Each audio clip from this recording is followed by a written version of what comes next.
Hoje eu quero falar com você. Nós tivemos algumas semanas aqui onde a graça de Deus está fluindo, está se renovando em nossas vidas.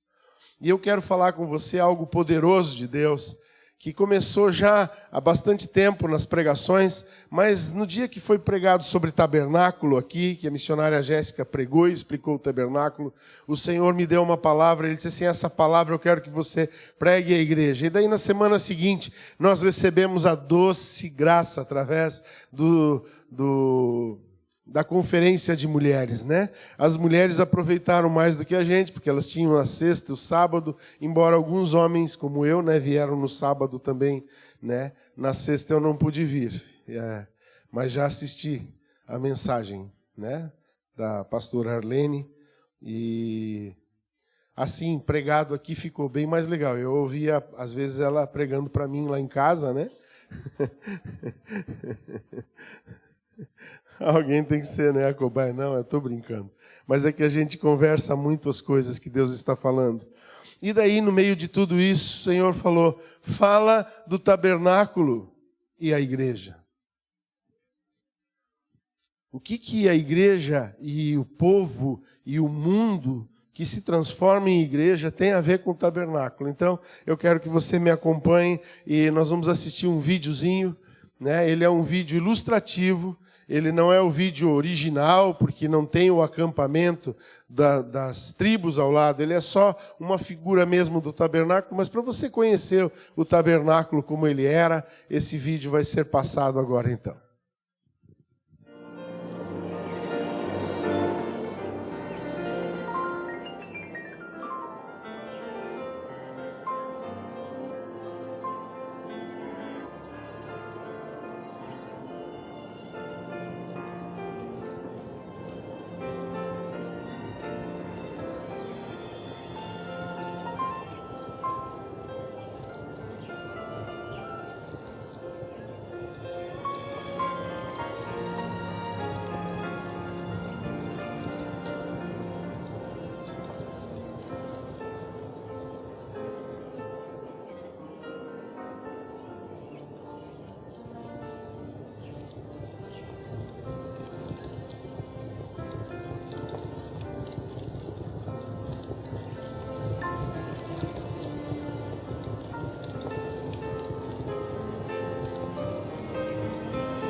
Você está mais ou menos por dentro agora do tabernáculo, né?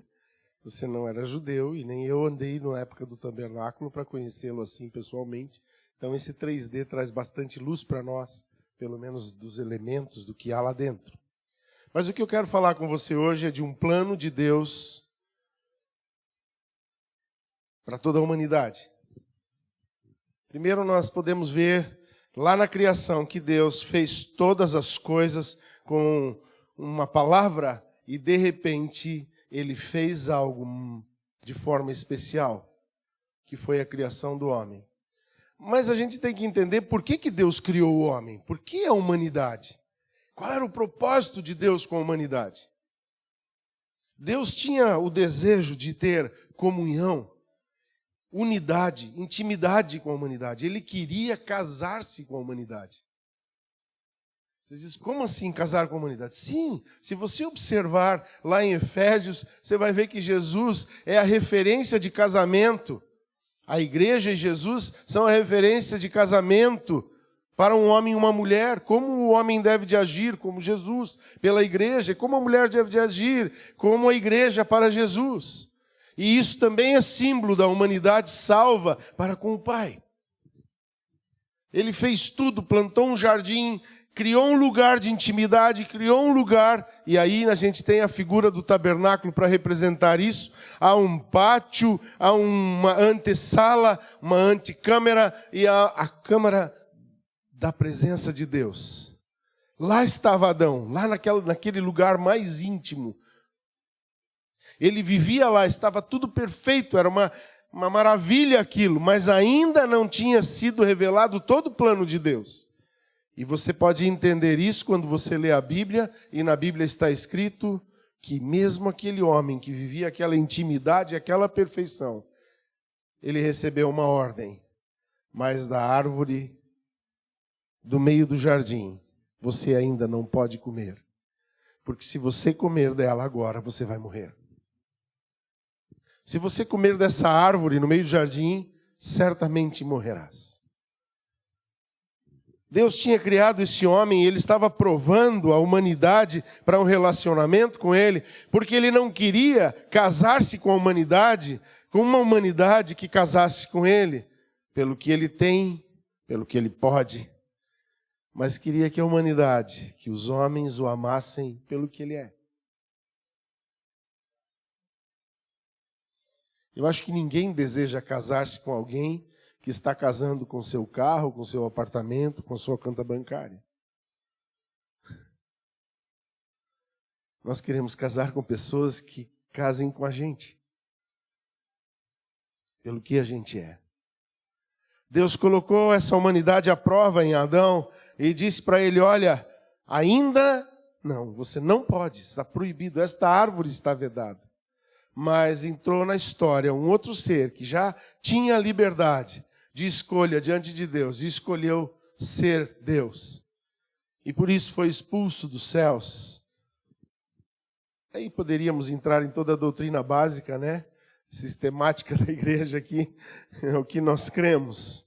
Mas ele caiu e ele fez a primeira sessão espírita da história. Ele incorporou na serpente. Baixou na serpente. Baixou na serpente e falou com um homem, querendo ser Deus do homem, no lugar do Deus que o criou. E foi Deus desse homem. Porque esse homem deu mais ouvidos à serpente do que a Deus. Mas esse homem deu ouvidos à serpente, não porque ele viu que a serpente era melhor do que Deus, porque a serpente despertou nele, você será igual a Deus. E o coração do homem foi provado e foi reprovado, porque o homem comeu do fruto, porque ele queria ser igual a Deus. Mas não podia, não era tempo.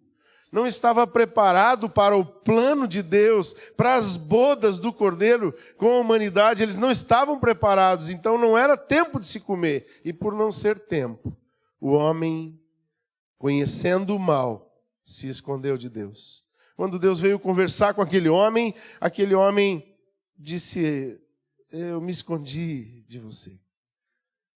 Deus não achou liberdade, o homem não tinha mais a liberdade. Isaías 59:2 diz que os nossos pecados eles é que fazem separação entre nós e o nosso Deus. E o pecado de Adão e de Eva fizeram com que eles não quisessem mais conversar com Deus como eles faziam todos os dias. Aquela intimidade do homem, aquela coisa de estar falando com Deus face a face.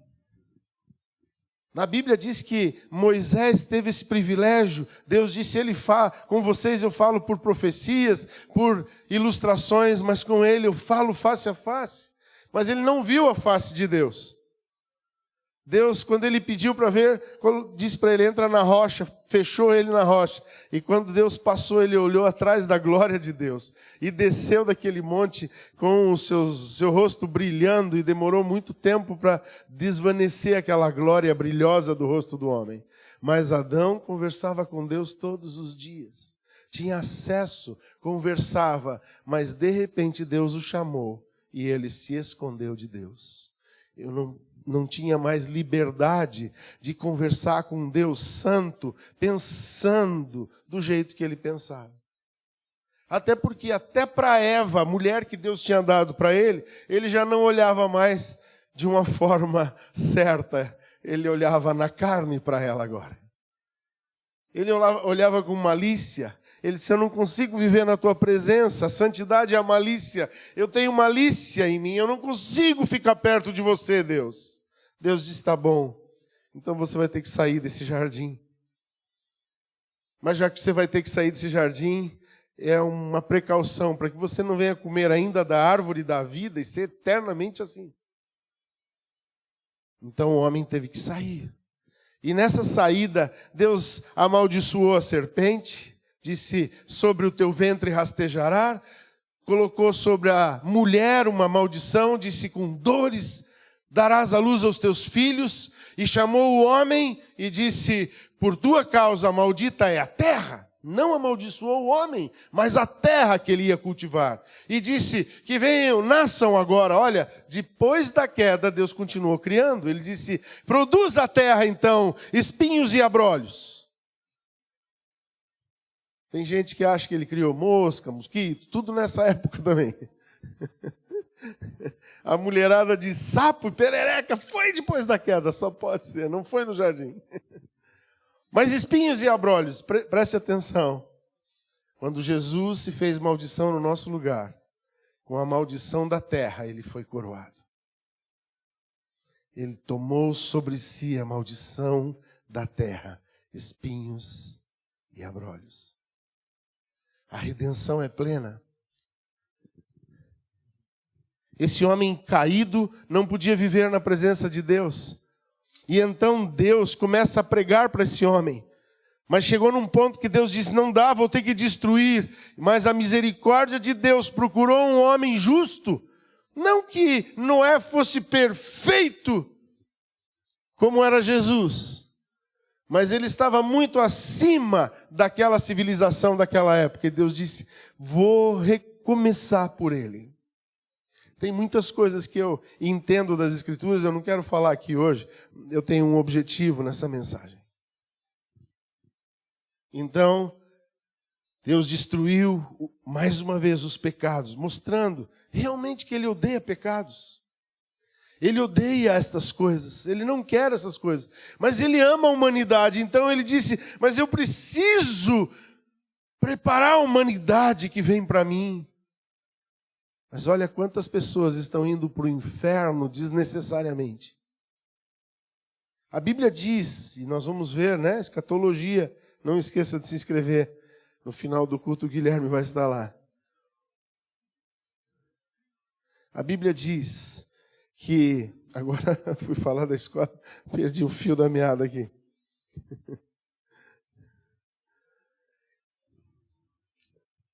Deixa para lá, depois eu lembro. Esse homem afastado de Deus não tinha mais comunhão, mas Deus, amando essa humanidade, queria um jeito de trazer o homem. A Bíblia diz, agora sim, que o inferno foi preparado para Satanás e para os seus anjos. Não foi preparado nem para mim, nem para você. Mas tem muito ser humano entrando de gaiato no navio. E entra cantando aquela musiquinha ainda. Entrei de gaiato no navio, Está indo de gaiato. E está achando que é tudo samba, é tudo festa. Mas não é isso que Deus tinha planejado para o homem. Então Deus chama um povo para si, para ser sacerdote, para fazer o holocausto do Cordeiro, para chamar o homem de volta. E Deus começa a pregar o evangelho no deserto. Através do tabernáculo, Deus prega para aquele povo de Israel. O tabernáculo é uma pregação do evangelho do começo ao fim. Nós vimos na mensagem, eu aconselho você a assistir de novo aquela mensagem da missionária Jéssica e depois reassistir essa mensagem, porque ela apresenta Jesus como tabernáculo.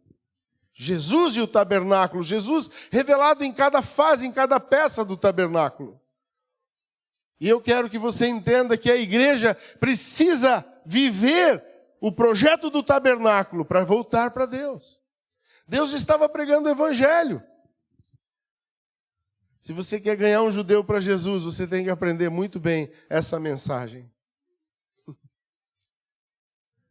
Eles tapam, os judeus mais ortodoxos, eles tapam Isaías 53 na Bíblia deles, porque eles veem claramente que aquele texto bíblico revela que Jesus Cristo, o Nazareno, era o Messias.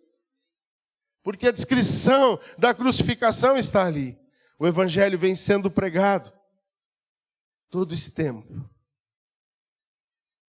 Até que Jesus vem e realmente se manifesta. E entre o que ele se manifesta, eu quero ler 2 textos para você hoje. De repente, ele está se despedindo dos seus discípulos. No Evangelho de João 14, ele diz que o coração de vocês não fique angustiado. 14:1. Vocês creem em Deus? Creiam também em mim. Na casa de meu pai há muitas moradas. Se não fosse assim, eu já lhes teria dito. Pois vou preparar-vos um lugar para vocês. E quando eu for e preparar um lugar, voltarei e os receberei para mim mesmo, para que, onde eu estou, vocês estejam também. E vocês conhecem o caminho para onde eu vou. Disse Tomé a Jesus: não sabemos para onde o Senhor vai. Como podemos saber o caminho? Jesus respondeu: eu sou o caminho, a verdade e a vida. Ninguém vem ao Pai senão por mim.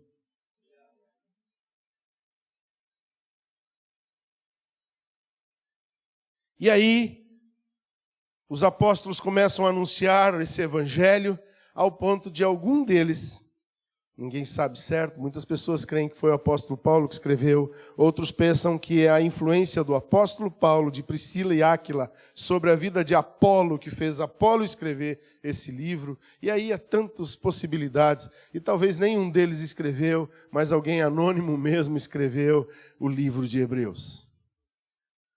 Com certeza, um judeu que se converteu e que descobriu que o evangelho já estava revelado no tabernáculo, que tudo aquilo que acontecia no passado era uma sombra daquilo que havia de acontecer em Cristo Jesus. E olha só como está escrito no capítulo 10. Abra comigo o capítulo 10 de Hebreus, e eu quero ler com você esse texto. E depois nós vamos entrar no caminho do tabernáculo. Ora, visto que a lei é apenas uma sombra dos bens vindouros e não a imagem real das coisas, nunca consegue aperfeiçoar aqueles que se aproximam de Deus com os mesmos sacrifícios. E aí vai continuar, mas eu quero fazer um comentário para você aqui. Se a lei era sombra, quem quer viver na lei hoje, quer viver nas sombras. Hoje nós vivemos o tempo da graça, mas quem quer viver na lei, quer viver na sombra. E a Bíblia diz que a luz veio ao mundo, mas os homens amaram mais as trevas do que a luz, porque as suas obras eram más. Se esconder atrás da lei, de legalidades, de uma pregação de justificação, de busca de esforço humano para ser santo, é viver na sombra. E quem quer viver na lei, caiu da graça. Uau! Que alerta o Senhor está nos dando hoje. E amados, isso é só uma doutrina básica da fé. Mas eu vejo que ela saiu de moda pregar sobre isso. Sobre graça. E quando se prega graça, muitas pessoas pensam que a gente está falando: você pode ser um pecador, fazer tudo o que você quer, que Deus te ama, Deus é amor, Nossa Senhora é uma baita, não sei o quê. Nada disso, irmão. Eu estou dizendo para você que o foco de quem vive na lei está errado e o foco de quem vive na graça está certo. Acompanhe a leitura. A lei não é a imagem real das coisas, nunca consegue aperfeiçoar aqueles que se aproximam de Deus com os mesmos sacrifícios que ano após ano, continuamente eles oferecem. Se isso fosse possível, será que os sacrifícios não teriam deixado de ser oferecidos?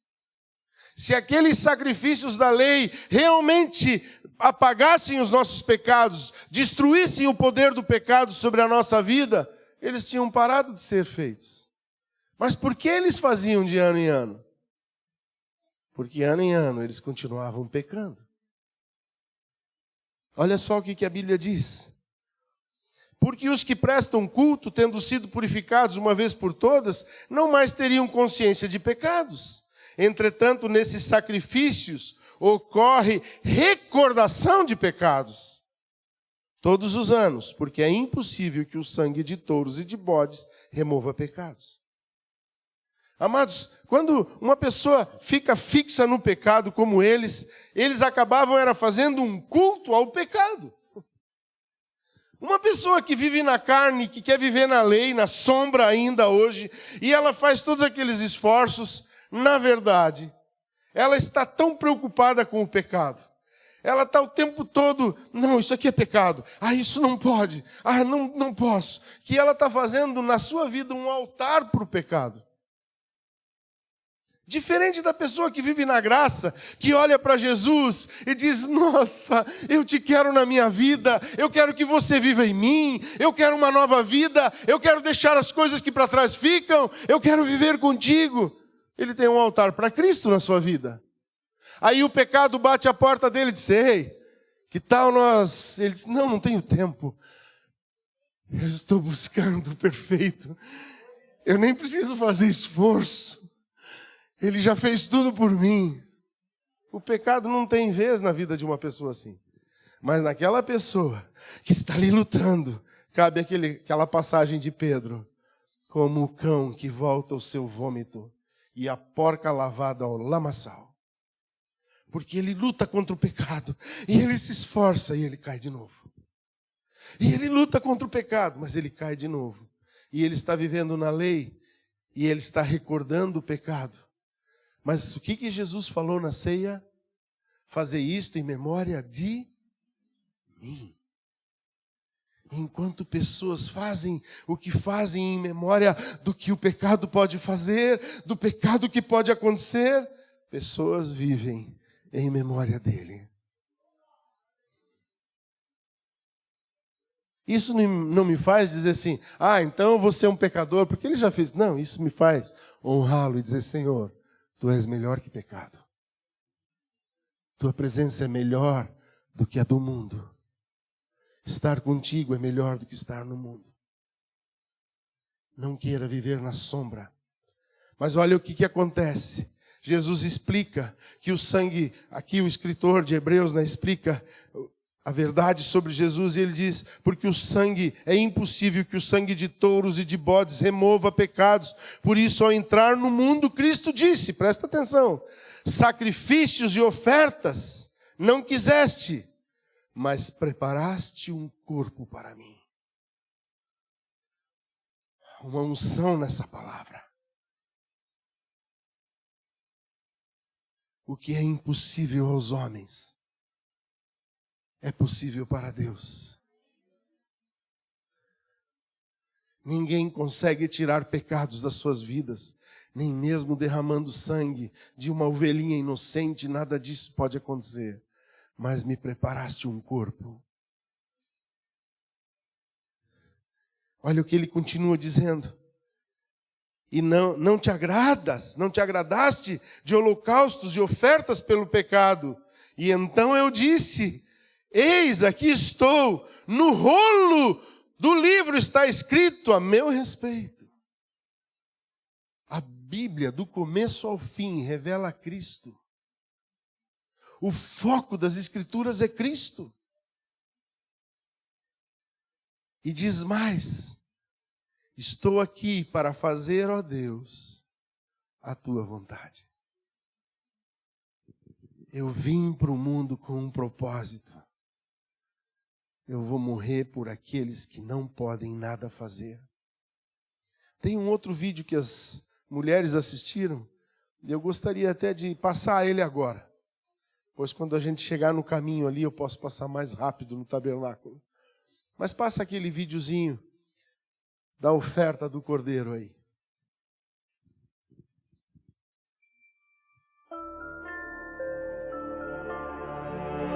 Preste atenção.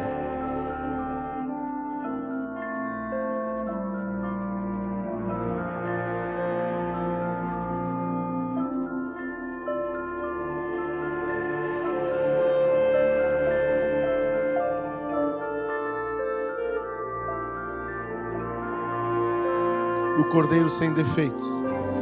Jesus é o Cordeiro de Deus que tira o pecado do mundo. Veja que não é o pecador que foi analisado pelo sacerdote, mas o Cordeiro.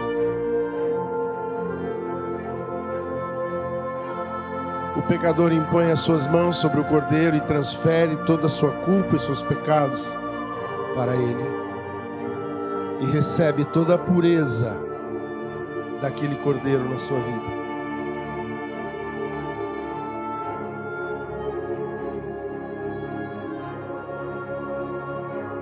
O próprio pecador imola o cordeiro.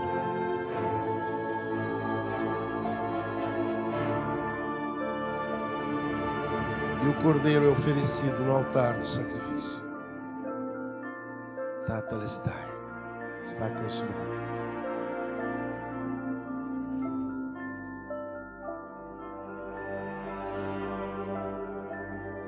O pecador está livre do pecado e vai de volta para a sua vida, justificado. O corpo de Jesus foi dado para ele ser esse cordeiro. Depois de dizer, como acima, sacrifícios e ofertas, holocaustos e ofertas pelo pecado não quiseste, nem te agradaste, coisas que se oferecem segundo a lei, num segundo momento acrescentou, eis, aqui estou para fazer, ó Deus, a tua vontade. Ele remove o primeiro para estabelecer o segundo. Nessa vontade é que temos sido santificados mediante a oferta do corpo de Jesus Cristo, uma vez por todas.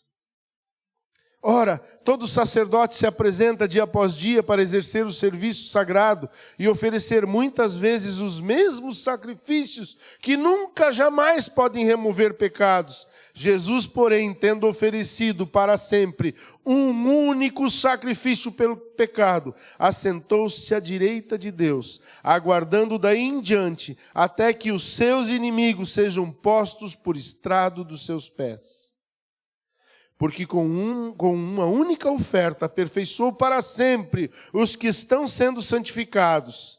e disto nos dá testemunho também o Espírito Santo, porque após ter dito, esta é a aliança que farei com eles depois daqueles dias, diz o Senhor, imprimirei as minhas leis no coração deles e as inscreverei na sua mente. Nós, porém, temos a mente de Cristo, acrescenta também dos seus pecados e das suas iniquidades, jamais me lembrarei. Ora, onde há remissão de pecado, não existe mais necessidade de sacrifício pelo pecado. Nesse tempo todo, o evangelho estava sendo pregado no deserto. Quando a missionária Jéssica descreveu como eram os limites e as formas de armar o tabernáculo e o espaço que tinha que dar para o espaço do povo, o tabernáculo, o espaço interno todo, que a gente já logo vai ver ali, e de repente, então, dentro desse limite quadrado, é que as tribos se acampavam, tanto para leste, como para o oeste, para o norte e para o sul. Quando Balaão foi contratado para amaldiçoar Israel, ele subiu na montanha e olhou para o acampamento de Israel, e olhou no centro o coração de Deus, o sacrifício, o lugar do coração de Jesus, e daí olhou tribos para esse lado, tribos para o outro lado, tribos para frente, tribos para trás, e ele via a figura da cruz, da montanha. O evangelho sempre foi pregado. E agora Jesus fala aqui em João,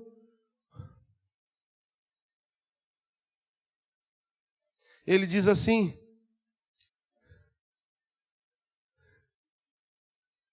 não se turbe o vosso coração, crede em Deus, crede também em mim. E ele vai falando, vocês não devem ficar preocupados, vou preparar um lugar e eu vou voltar para vocês, e vou buscar vocês, e vocês conhecem o caminho.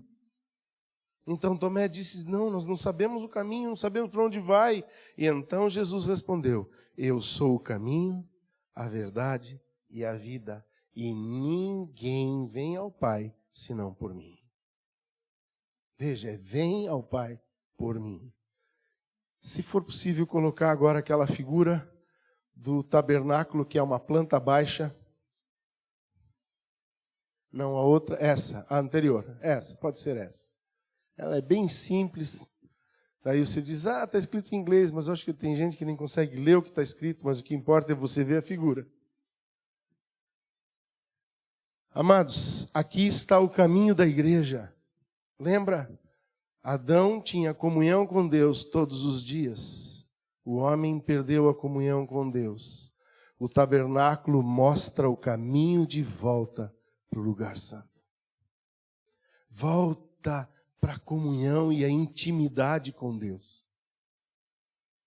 Sempre esteve pregado isso, e Jesus veio revelar isso. E os evangelhos revelam isso, e as cartas revelam isso. Isso é o centro do evangelho, isso é o centro da pregação de Deus. Quando o povo ia apresentar-se diante de Deus, e naquela época só um ia em nome de todo o povo, mas Jesus abriu a porta para que todos entrem. Então, a primeira porta de acesso, você lembra quando viu em 3D, ali tinha assim uma porta, mas ela estava dividida em 4 cortinas. Elas simbolizam os 4 evangelhos, mas o que eu quero falar para você hoje, que essa primeira passagem para dentro do pátio é conhecida como a porta do caminho. Jesus disse, eu sou o caminho. Ele também disse, eu sou a porta. E como dizia o pastor Aloísio na mensagem dele, há caminhos que levam a portas e há portas que levam a caminhos. Aleluia, Jesus é essa porta, Ele é o caminho. Quando você entra nessa porta do tabernáculo, e agora estou falando da nossa vida, quando você entra no Evangelho, quando o Evangelho é pregado e você entende, e você recebe Jesus e quer andar com Jesus, a primeira coisa que você encontra é o altar de bronze. É o altar do sacrifício. é o altar da substituição. Você tem que entender, é o lugar onde você vai entender de que Jesus, o Cordeiro Santo, que foi analisado por Deus, que não tinha pecados, morreu no meu e no seu lugar. É uma alegria isso, é uma notícia boa. Essa é a boa nova do Evangelho. Essa é a boa nova da graça. Mas, amados, não dá para passar pela boa nova sem reconhecer, eu é que sou o culpado. Foi por mim que ele morreu. Eu tinha essa culpa. Eu devia morrer. Mas nem isso podia. Porque se o sacrifício fosse analisado, eu seria reprovado. Eu não sou um cordeiro sem defeitos. Eu sou um cordeiro cheio de pecados. Lembra do videozinho? Foi analisado o cordeiro e não o pecador. Foi analisado a vida de Jesus e não a minha, porque se fosse a minha, ia ser negado. E eu ia permanecer eternamente separado de Deus. Mas como foi o Cordeiro que tira o pecado do mundo que foi analisado, ele foi aprovado. E eu fui o responsável pela sua morte. Sem essa consciência, amados, não dá para viver com Cristo no Evangelho. E logo depois que eu passo por esse altar, eu tenho a consciência, agora eu sei, é Cristo em mim. Eu achei maravilhosa a mensagem da pastora Arlene. E no discipulado com uma das pastoras que a gente cuida, ela disse assim, pastor, o que me tocou, ela estava muito quebrantada. Ela disse assim, o que me tocou foi a parábola da ovelha. A ovelha estava perdida. Os justos que pensam que, as pessoas que pensam que não precisam de justiça, que elas são tão boas, que a justiça própria delas é boa, essas 99, Jesus deixou lá pensando que são suficientes de si mesmos. Mas ele foi atrás da que havia perdido. E ele encontrou a perdida. E ele ungiu suas feridas. E ele colocou ela nos seus ombros. E ele a trouxe de volta. E ele cuidou dela. E a pergunta foi, o que a ovelha fez? E ela se desmanchou em choro, e eu já chorei com ela e com o pastor, esposo dela, porque é isso que é graça.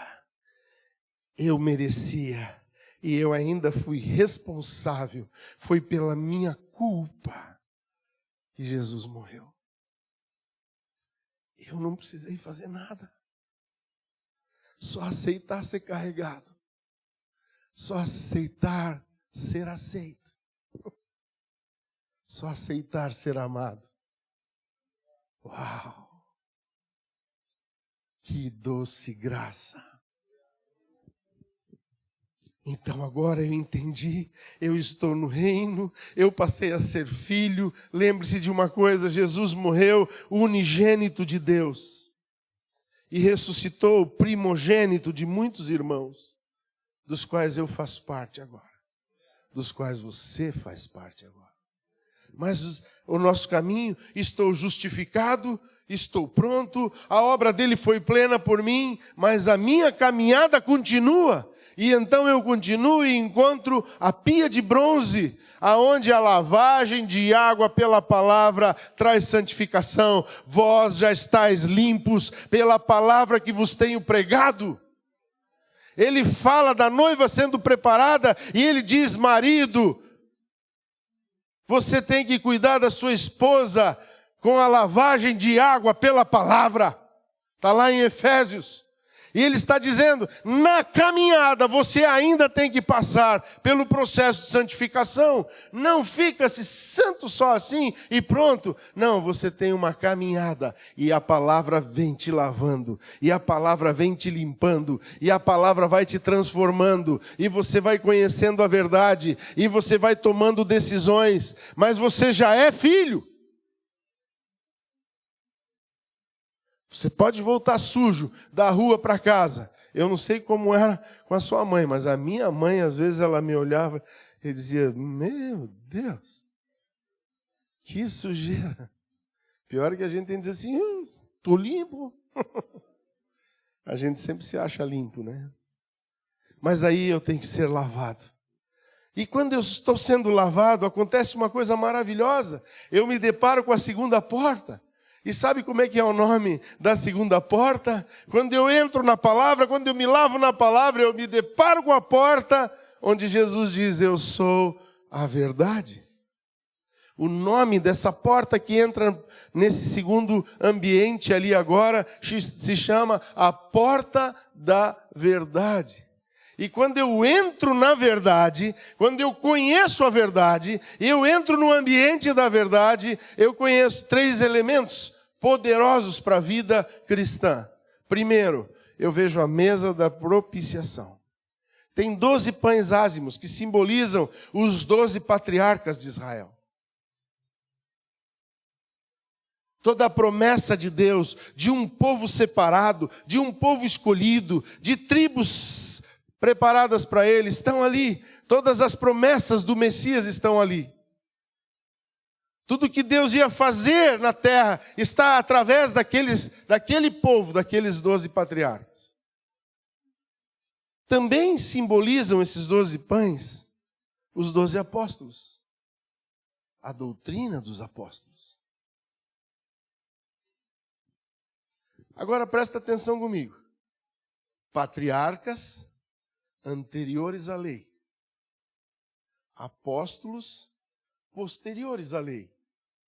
E a lei apenas sombra do real e do verdadeiro. Então nós temos que ver na doutrina dos apóstolos. Nós temos que entender as promessas dadas aos patriarcas. E eu me viro do lugar que quando eu entrei à esquerda estão os pães.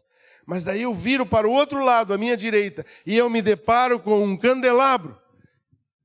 A única fonte de luz do tabernáculo. E eu digo para você, ali eu olho e vejo Jesus. E Jesus disse, eu sou a luz do mundo. Também representam os 7 Espíritos de Deus. Fala de perfeição. Fala de eternidade.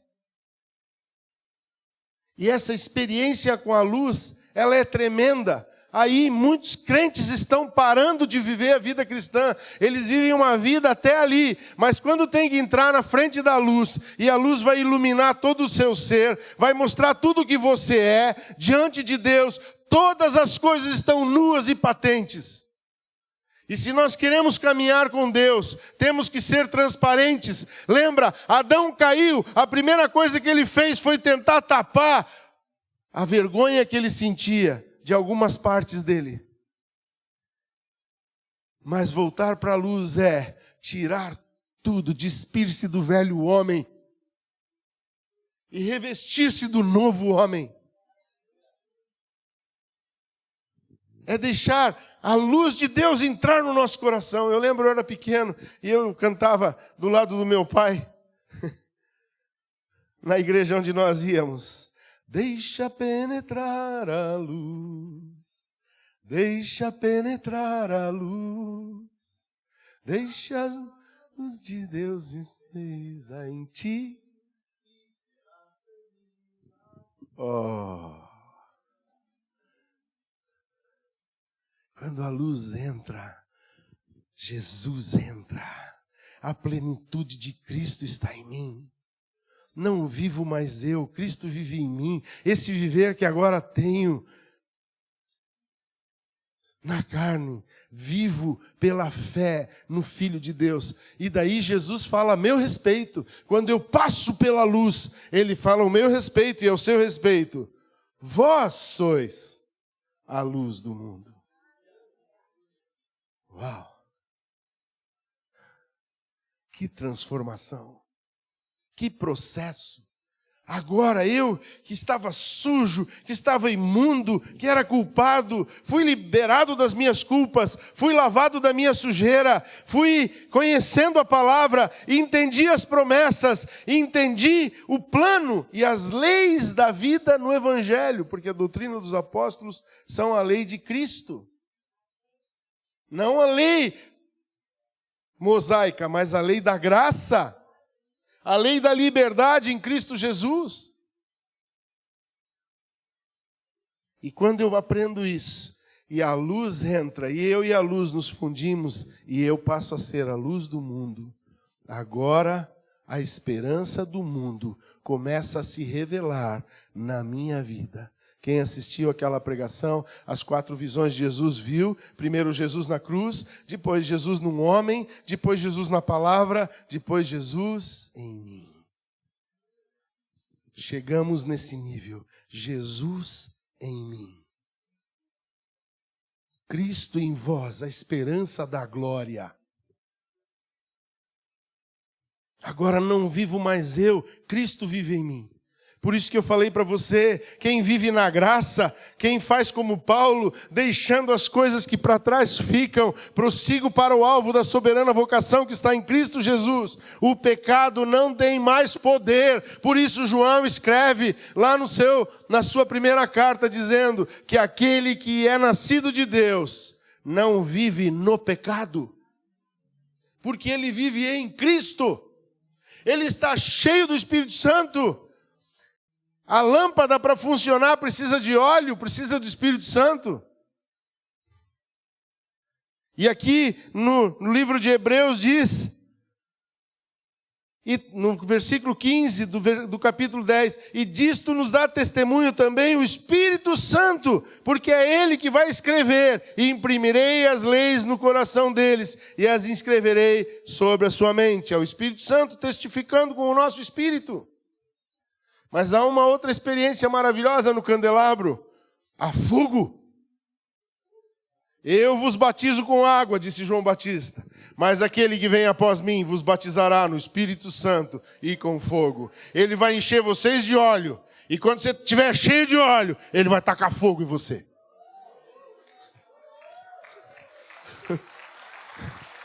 É diferente. Que coisa gloriosa isso. E a gente está no fogo. Aí apelidam a gente, pentecostais. Canelinhas de fogo. Falem o que quiser, amados. Eu quero queimar. Deixa queimar, deixa queimar. Gosto dessa música. Eu quero queimar na presença de Deus. Porque enquanto há fogo em mim, eu sou a luz do mundo. Porque se esse fogo se apagar, eu nem percebo a chegada do noivo. Eu não quero ser a virgem louca. Eu quero óleo e quero fogo na minha vida. Aleluia, esse é o altar. E quando eu me vejo nesse altar, eu viro e olho de frente para a terceira cortina, a terceira porta, que é a porta da vida. Mas antes de passar pela porta da vida, eu encontro um terceiro altar, o altar do incenso. E o altar do incenso, ele não pode colocar qualquer brasa nele, tem que ser aquela brasa do primeiro altar de bronze lá fora, onde o sacrifício é queimado. Aquela brasa tem que ser trazida para dentro desse altar, para queimar o incenso. Nós vamos preparar um estudo, estava conversando com o irmão Alexandre e com a Jéssica essa semana. Esse assunto, amados, é inesgotável. Eu nem posso me ater a detalhes que a gente conversou, porque senão eu não vou parar nos detalhes. Um dia você pode fazer um curso aqui sobre o tabernáculo, quem sabe até vamos fazer uma matéria aí sobre ele. Mas uma das coisas que eu quero mostrar para você, se não tiver o sacrifício de Cristo, a tua oração não vale. Se não for a brasa que queimou o cordeiro, a tua oração não tem poder. Não tem acesso.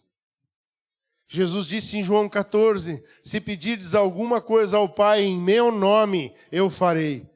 E ele foi mais longe, ele e o Pai são um, ele diz, se me pedirdes alguma coisa em meu nome, eu farei, para que o Pai seja glorificado no Filho. Não tem oração que chegue ao trono da graça que não seja feita através de Cristo.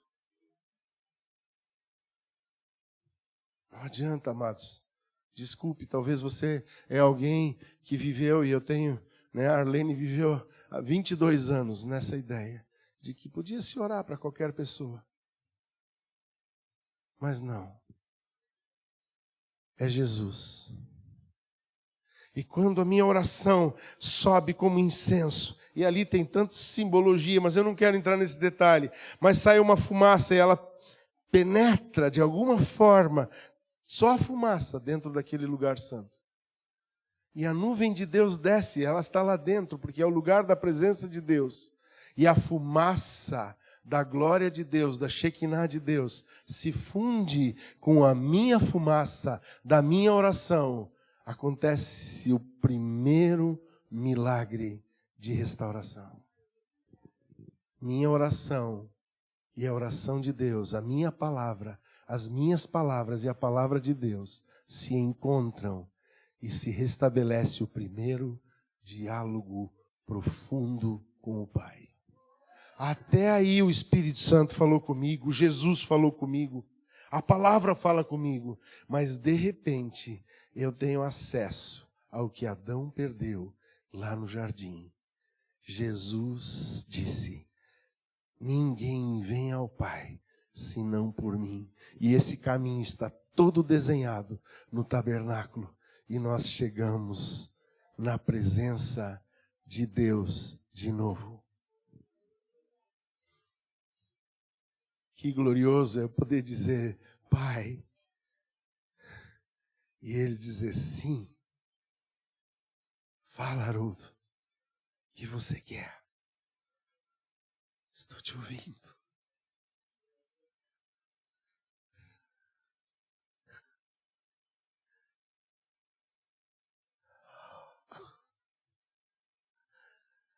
Que glorioso.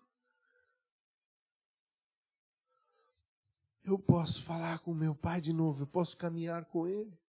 Eu posso falar sobre as coisas da vida, como Adão fazia antes de pecar.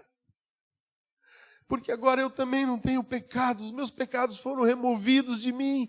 Ele diz: dos teus pecados não me lembrarei, nem das tuas iniquidades. O caminho está restaurado, eu e você podemos conversar, Haroldo. Nós temos comunhão de novo.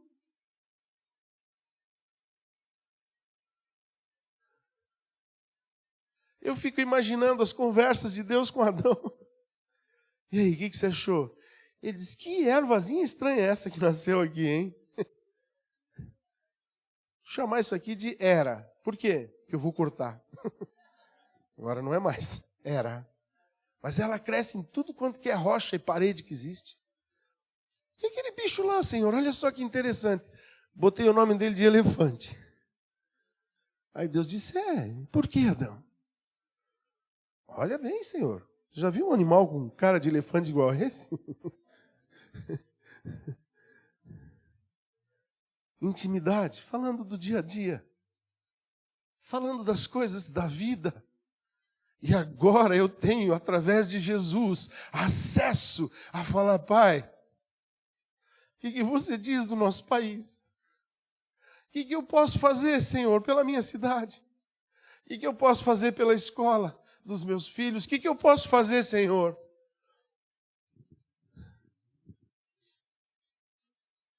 Está restaurado o acesso. A comunhão foi feita de novo. Fui restituído a um lugar imerecido. Eu não merecia isso, mas eu tenho. Porque o Senhor me trouxe de volta para ser filho de Deus. Eu posso passar pela última cortina e entrar no lugar santíssimo. E sabe como é o nome dessa última porta?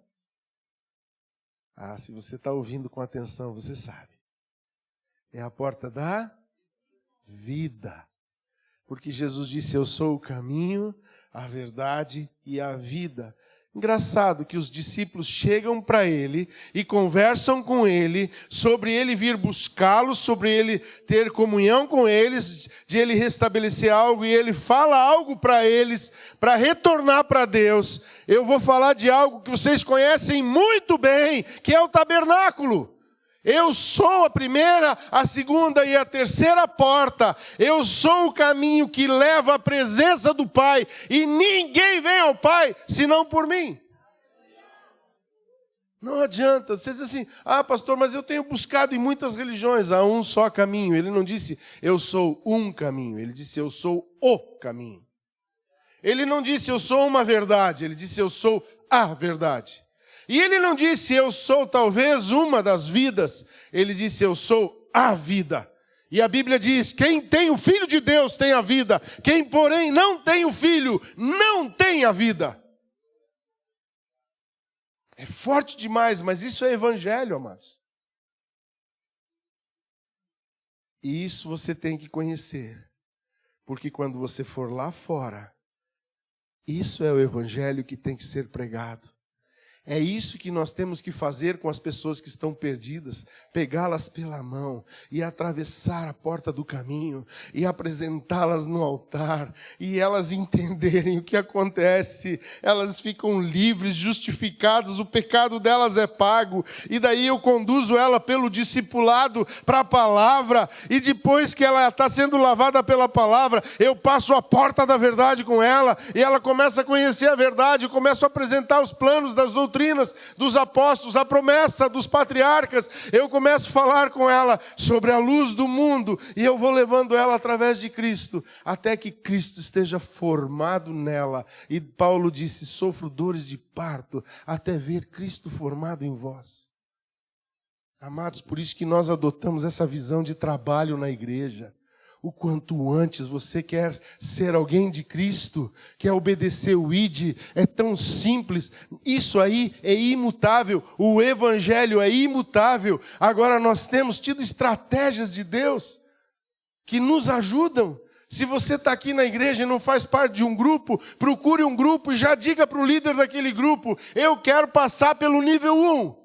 Ele vai entender o que é isso. Porque se o líder do grupo disser assim, eu não sei o que é nível 1, você diz, vou falar com o teu supervisor, porque você não sabe nada. Mas o nível 1 é o ensino mais básico da fé para aquele que está chegando. É passar para ele as doutrinas de salvação muito básicas. É andar com ele, ensinar sobre viver igreja, sobre passar pelo batismo, pelas águas, se tornar testemunha, se tornar alguém cheio do Espírito Santo. Para viver o propósito de Deus com a gente, para ir lá fora, ganhar mais pessoas para Jesus, até que esse evangelho do reino seja pregado até os confins da terra. Você pode ser um líder. Se Cristo vive em você, posso tudo, disse Paulo, naquele que me fortalece. Posso ser líder, posso ser supervisor, posso ser pastor, posso ser bispo. Posso ser apóstolo, posso ser profeta, porque eu estou em Cristo e o que Cristo quer de mim vai acontecer. E sabe de uma coisa? O que a ovelha fez? Nada. Só aceitou ser conduzida por Cristo. Essa é a boa nova do Evangelho. Mas eu quero te dizer algo. Aí nós estamos restaurados na comunhão com Deus, andamos com Deus de novo. Aquilo que Adão perdeu nós temos, mas não para aí. Lembram? Deus ainda quer casar com a humanidade. Ele disse, eu vou para o meu pai, vou fazer moradas lá na casa do meu pai, vou preparar lugar para vocês, e quando eu for eu voltarei. Os discípulos estavam atônitos, vendo ele dar as últimas palavras, ide por todo o mundo, portanto, e pregue o evangelho, e daí foi ascendendo aos céus, e os discípulos ficaram assim, ele falou isso, mas e agora? Aí 2 varões de branco disseram ao lado deles, não fiquem preocupados, nem atemorizados, do mesmo modo que o viste subir, ele voltará. E quando ele voltar, ele vai nos levar para o lugar que ele preparou. A igreja que não espera por arrebatamento, nem conhece a palavra de Deus. Errais por não conhecerdes a palavra de Deus. Então, Estamos restituídos, mas não é o fim. Mas eu também não vou pregar o resto, porque senão você não vai se inscrever no curso de escatologia. Mas está preparado o dia do nosso casamento com o Cordeiro. O dia em que nos uniremos e Ele nos servirá, Ele mesmo nos dará de comer nas bodas. E eu creio que o fruto principal é a árvore da vida.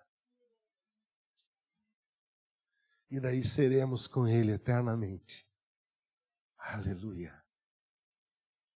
Aí, amado, você pensa assim, e daí acaba aí, amado, se Deus casa com alguém, é porque Ele quer fazer essa família muito maravilhosa crescer. Se você sabe dar boas dádivas aos seus filhos, sendo mal, imagine Deus o que vai fazer com a gente. O universo que conhecemos, e o Alexandre é cientista, ele está aqui que vai confirmar. O que nós vemos, a estrela que você enxerga hoje, pode ser que já morreu há milhares de anos. Porque desde a queda, todo o universo que existe está desvanecendo. Por isso diz Romanos 8, que toda a criação vive na expectativa da manifestação dos filhos de Deus. Porque a esperança do mundo é a manifestação dos filhos de Deus. Por isso, amado, quando você atravessar aquela porta, você tem que se manifestar como filho de Deus lá fora. Você não pode ser qualquer pessoa, uma pessoa comum, igual ao mundo. Não, você é a luz do mundo. Você tem que se manifestar como Cristo se manifestaria. Você tem que falar como Cristo falaria. Você tem que olhar como Cristo olharia. Porque agora você vive na graça e não na lei. Hoje de manhã até usei um exemplo, veio na minha mente agora, vou usá-lo para nós encerrarmos.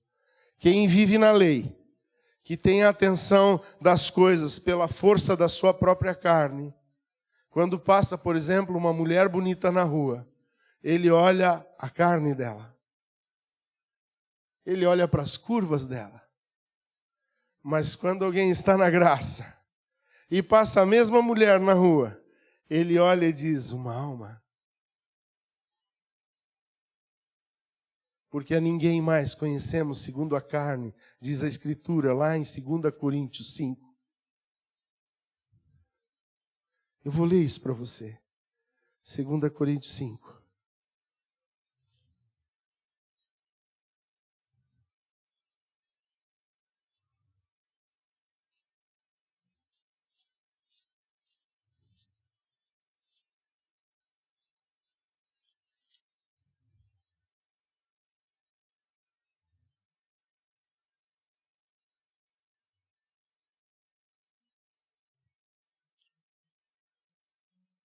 O certo era ler desde o 11, mas eu quero ler com você desde o 15. Ele morreu por todos, para que os que vivem não vivam mais para si mesmos, mas para aquele que por eles morreu e ressuscitou. Assim que nós, daqui por diante, a ninguém conhecemos segundo a carne.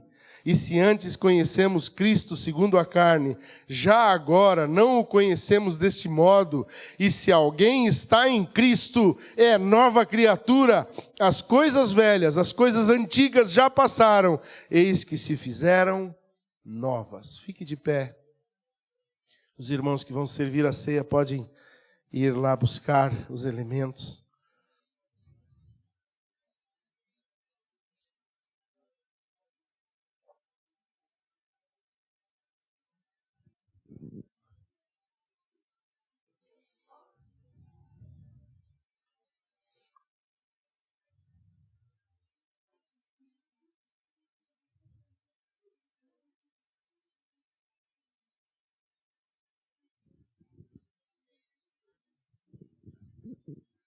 Você sabe o que você deve fazer.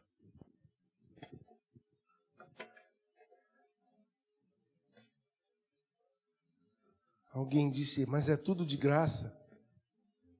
Jesus disse, sim, tudo que você não podia fazer. Tudo que era impossível para você eu fiz.